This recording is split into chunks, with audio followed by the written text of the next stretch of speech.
In here because it was a unique setup tonight, so just wanted to give you the opportunity to speak to Ben Whittaker, get a new WBC silver champion, show-stopping performance from what I believe is the next global superstar of boxing, and over to you guys for questions for Ben and Andy Lee. Don't be nervous now. Ben, just reflect on that. I mean, sensational matchroom debut tonight, mate. Yeah, it was good. The whole build-up was good. It was professional. It was something fresh. It was something that I liked. You know what I mean? It was something that got me up every morning like, man, I'm excited to fight. And at the end of the day, then it was down to me to go and perform, which I knew. And that's how you do it, really. That's how you do it. When you're walking with shorts and boots like this, you gotta back it up, and that's what I did. But at the end of the day, I did what I was supposed to do, and it's on to the next now. Was there a lot of pressure? I mean, matchroom debut, Dizzy Rascal, ring walk. I mean, and obviously a little bit heated throughout the week. Was there a little bit of pressure going into that to perform? Not really. There's pressure in all walks of life. I chose this path since I was 7. I've been in high fights as an amateur, Olympic finals, world finals, European finals. That was a lot of pressure, but having all that experience has got me to where I am now. So for me, just gotta enjoy the journey. Andy said one good thing. He said, just be in the now, because before you know it, it'll be gone. And that's what I'm doing. I'm just enjoying every step of this, because you'll look back and go, shoulda, woulda, coulda. You mentioned that it was stop and start previously. You had some little injuries bothering you, but this was a fairly easy night. How quickly do you want to be back, and how often do you want to fight per year? That's one good thing with matchroom, you know, the professional, they can keep me active, and that's what I need. My last fight was April, so it was a big chunk out. And like I said, the fans want to see me fight, and that's what they need to see. At the end of the day, next year we're looking to keep the ball rolling, keep the performances going, and at the end of the day, keep the wins coming. How quickly do you feel like you can move through the levels and become a contender for a championship? I truly don't believe no one can move like me. They don't have my speed like me, and they don't have the IQ like me at 175. They can all bang, they can all gritty. I've got something different, but at the end of the day, I'm 11 fights in. That was my 11th fight, and it's all about process. When you want to build a star like me, you got to take your time. Last one, I know you and Andy, it's your second fight, second knockout. Sometimes fighters want rounds. Would you like to have had this fight go longer? Do you want somebody with a bit more sustainability? No, not at all. At the end of the day, we did the rounds in the gym. You know what I mean? Andy's got me doing 10 rounds each week, so for me, 2 minutes is perfect. But at the end of the day, the rounds will come. That guy was picked to do rounds. Yeah, exactly. 19-1, never been stopped, and a very solid contender, very sturdy, as you could see. It wasn't like a setup shot. It was a brutal knockout through power, brute force, and it was an easy night. But this guy has worked so hard over the last 2 months. The sacrifice he's made to come to Ireland. Diet very strict, never strayed from his diet. We've got the nutritionist, and it's the whole team have played a huge part, but he does the hard work, and you don't see that, but what you see is the results, and that was the result of it. How often would you like to see him fight per year, and how quickly do you want him back? I think he should be fighting 3 or 4 times a year. 3 or 4 times a year next year, and then he needs to get up to about 16, 17 fights, get the experience, travel, experience different styles, and he needs rounds at a high level. But it's very hard to find someone who can match him for level, because he's so talented. And I just think the next couple of years are going to be a great time of building him learning, going on the road sometimes, coming back here to Birmingham, and by mid 2027 he should be right there, right at the top 5 light heavyweights in the world, and ready to beat any of them. Thank you. Ben, you're obviously aware that a lot of people are tuning in to watch you lose, as many as the people that are tuning in to watch you win. What is your outlook on those people hating? Do you like rubbing it in their face when you win, or do you want to convert them into fans? Show me the money. That's where it comes from. At the end of the day, as long as they turn up, as long as they tune in, as long as they pay to watch me fight, my job is to go out there and fight. I'm a bit Marmite, of course, but the people around me know the true me. As long as I go out there and win, they can all say what they want to say. Well, Eddie made those comparisons to Prince Nassim and Chris Eubanks Sr. Do you really feel in the same way that divisive nature is what sells? That is absolute box office. You're not trying to make people like you but they have to respect you regardless, don't they? Yeah, in sport you need something different. It's all good and well, nodding, smiling, a bit of a herd mentality. But for me, I've always been different. Even in school, that's probably why I got kicked out. But I've always been told to stand out. That's what my mum told me to be, a standout star, and that's what I'm trying to be in boxing. But it's authentic as well. A lot of people do fake it. At the end of the day, I'm just being me. I know when to turn it on, I know when to turn it off, and that's it. Eddie, you understand that as well, don't you? You have those haters and you laugh in their face a lot. You don't really care if people like you.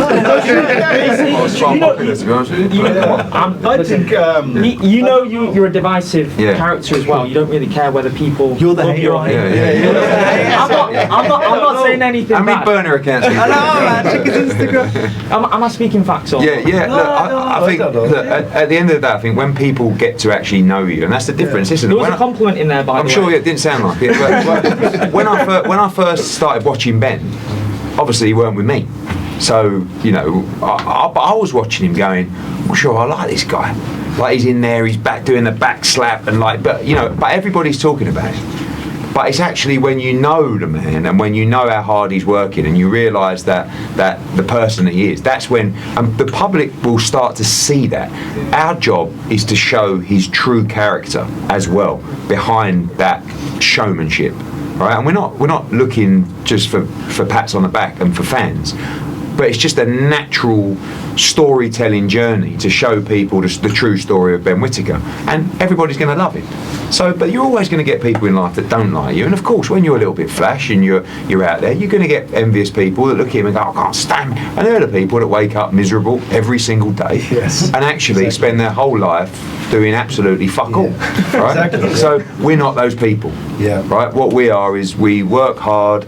We want to be the best at what we do. We want to give 100%. If we can be good people as well, fantastic. And obviously, look, he's a man of extreme faith, and that's important to him, and that's his principal priority in life. So that comes with this comes with a journey. For me, what I'm interested in is seeing the legacy that he can build in the game. I love the showmanship, I love the promotion, I love the storytelling, but that's actually the easy job with Ben. Really easy. You know, people saying about, we did this and no one done nothing. Ben done it all, right? Through building his own brand and through being himself. We came along, we got gifted on a plate this, perfect promotional superstar that we can just go and do our thing with. The harder thing is to navigate, like Andy said. Although I'm got a big mouth, I know boxing, and I know how to move fighters, and that's what I'm most interested in with Ben, because I think if we get it right, you could have a guy that can win world championships. And myself, and particularly Andy, I know he was bopping in there to Dizzy Rascal, but what he's more interested in is legacy and actually what we can win and build in this great sport. And this is just a small part of that. One day that'll be gold, and it'll be a beautiful thing. And that's what I want to do. I want him to make money, I want him to be a superstar, but most of all, I want him to win championships. And we want to be there in the ring with all the belts and in all the big fights and be part of those nights where it's like shit or bust, where it's like just, you saw it recently, like, that this is what counts. Ben, talking about winning championships, you had David Benavidez kind of say he'd want to fight you at Wembley. I mean, I'm not saying that fight is next, but it's only good things to have the WBC world champion saying your name as well.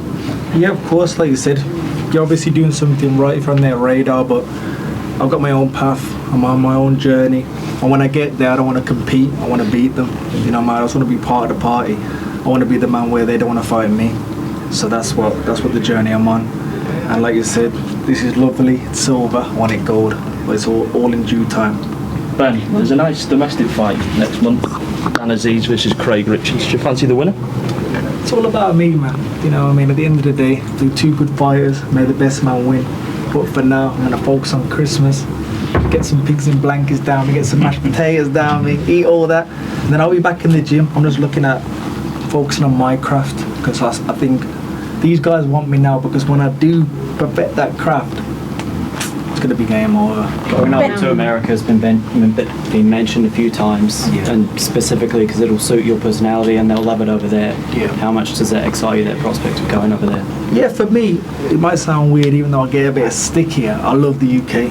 I think our fans just do it the best, and when they are booing, I kind of like it more. But I've got a crazy fan base in America. I've got a crazy fan base in Japan, and weirdly, I've got a real crazy fan base in Brazil. So I'd like to travel to all these places, experience new things, new people, different styles, and I think I'm the person that can do it. But of course, coming back home, fighting up and down the country as well would be nice. But at the end of the day, I've got these people around me for that, for me to just get in there and fight. Eddie, just going off that, when you were building AJ up, you did take him all the way from the top of the country to the bottom. You took him to Scotland and everywhere else. Is that the plan for Ben? Yeah, it is. Don't forget, he was fighting every month or every 6 weeks because he was, fighting in 6-round fights and demolishing guys in a round. So you could go straight back to the gym. Ben's probably done 10 hard weeks and all that was over in a round.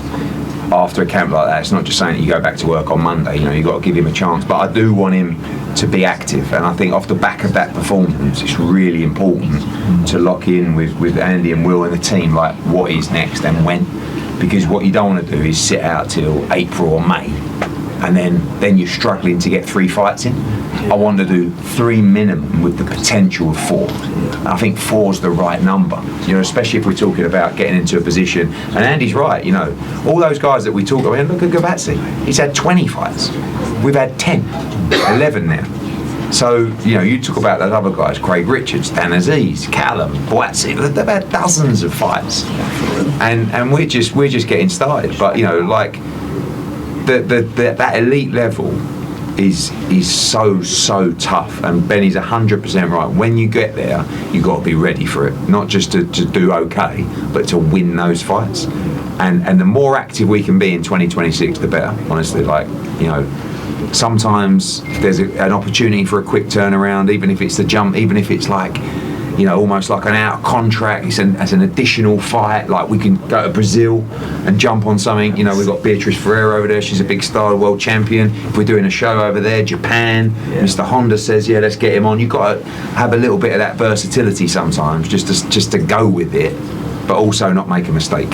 Eddie, is there any realistic names that you want to see Ben in with in the first part of 2026? Like he said, I don't think we need to talk about them. They're just all there. I mean, everybody domestically who's in the top 5 in Britain, everybody who's a world champion, and everybody in between.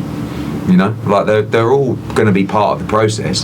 The key is also to make sure that we keep stepping up, right? Because what you don't want to do is just keep icing people in a round. You've got to, Andy's working on the gym and the hard sparring and all that kind of stuff. That's going to be part of the progression.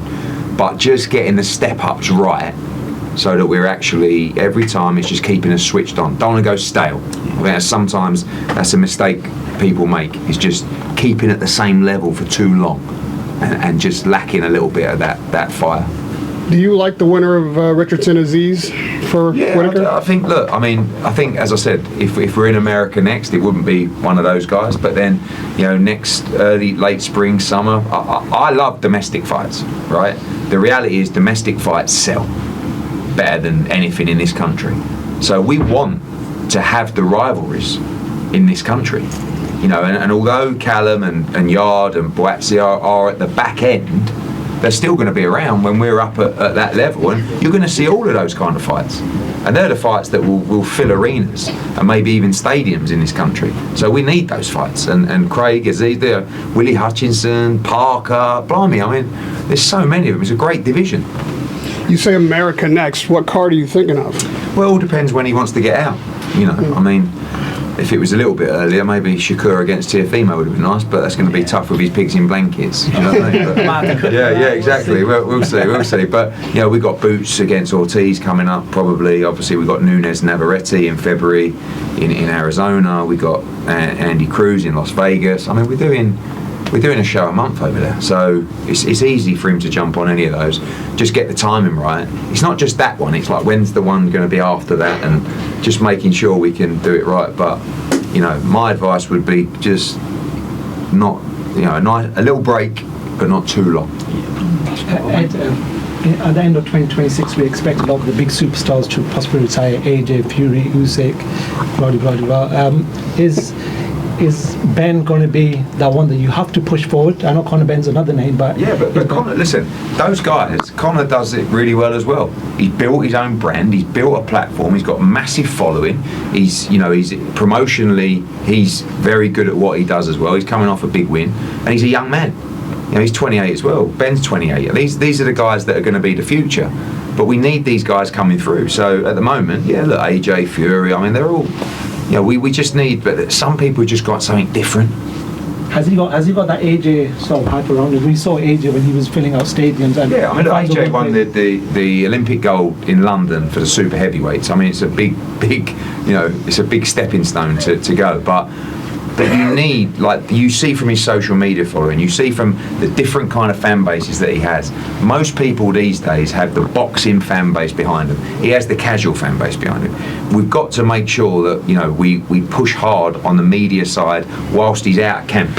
And he's actually, I don't think he's actually that fussed about that kind of stuff, to be honest with you. But it's tough shit, because when we're paying that kind of money, we're going to make you fucking work.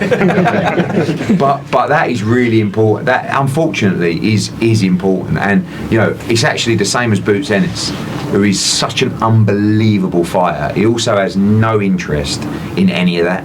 And I said to him after last fight, mate, we got to get out there. We got to get on the road. I just need you for a week or so. We've got to be active. And he's done a great job. And it really works. Like, he's got the following online. We just got to keep that momentum going now. So, unfortunately, he's probably going to get a few fans. Ben, I represent the amateur boxing club in Barnet, and a lot of the young people there have gone through a lot of racism and bullying, and some have also been kicked out of school. And so, to young people who are aspiring boxers, who were in a situation where you once were, what are your words of wisdom to them? I represent the 1.2 billion young people who are going through bullying to help them be bold. What words of wisdom would you give to young people who are going through bullying right now? Very, very good question. Well, like you said, I was mixed. I'm mixed race. I was diagnosed with ADHD. I was bouncing off the walls. I got kicked out of school, but they didn't really understand me. But what I did was I went to my local boxing gym, and that was like my classroom. That's where I switched on. And the coach treated me like a son. One good thing is I got good parents, but if you haven't got the parents or the grandparents, that gym is like a second home for some of these kids. And of course, racism, all these things are in the world, but try and block it out. I know it's hard, but try and block it out. Focus on yourself. Find something that makes you truly happy. And that's what I did with this sport. I never looked back. A lot of people are probably saying, oh, Ben's this, that, but I focused on myself. Cut the bad friends off, cut the distractions off, and I'm here now. So if I can do that, I can do it, because I'm no different. Thank you so much. And I just want you to know, Jesus loves you so much. Amen. And also, I look forward to having you on my podcast as well, for you to speak to the young people. Thank you very much. I like the tiara too. Thank you. I'm Miss Barnet. I'm a Miss Barnet. Oh, okay. Last one or two, boys, anyone? Eddie, you've got Khalil Coe in your US stable. Is that a big fight in the future? You could name 25 fights that Ben Whittaker could have, and that's the great thing about it. We're not going to be short of opponents. So Khalil Coe, great American fight for him. He's going to fight Jesse Hart. So it's not for now, but that, one day Khalil Coe against Ben, in Philly, in Madison Square Garden, in Birmingham at the O2. I mean, there are literally there are 12 opponents that we could be fighting next year, and we're gonna take our time, fight them when it's right, but they're going to come sooner rather than later. Ben, we spoke about teaming up with Andy at the beginning of the week. Do you see it with two back-to-back stoppages now with Andy? Do you see it kind of, I don't want to say like a chapter 2 in your career teaming up with Andy, but is it a new leaf turn teaming up with Andy? Yeah, like I said, Andy Lee's been there and done. He was a world champion, so when he talks, you listen. But for me, it was competition around me as well. You go to the gym, you've got fighters that are hungry. It might sound silly, but I'd go to the gym and I was the boy. I was the man. So my concentration didn't waver, but I'm not learning nothing. The kids are looking up to me, they're learning from me. When I'm going to the gym, if Paddy's on the bag, he's doing 2 punches. I'm doing 4. If he's throwing 4, I'm throwing 6. That's what you need. You need that competitiveness between you. And that's what I love about the gym. There's no distractions. It's in a place where I can just focus on my boxing. I literally got the Airbnb, Tesco, and the gym. And it's what I need at the end of the day. Nobody knows me. I can walk down to the beach, get my food, come back. it's a perfect place. And like I said, I've got a great father, but he's like a good father figure. He makes sure I'm right. He'll come to the house sometimes when we're not even training. He'll sit down with me, eat with me, and making sure I'm right. So when you got a coach like that, it's a good place to be in. But all my other coaches as well, I respect them because they brought me to where I am. My amateur coach, he brought me to where I am. Sugar Hill, he brought me to where I am. And now I'm with this man, and it's a great partnership. If you're taking Whittaker to America, they're going to miss him here. Can we see boots on this side of the pond? No, probably not. Probably not. Listen, this is the focus for Ben. This is his home territory. But the American experience is something that all young fighters want to experience, and I think they'll love it. They'll love it. And but boots against Ortiz. Watch this space. Hopefully, it won't be in London. It will be in Las Vegas. So we'll see. Okay, everyone. Thank you.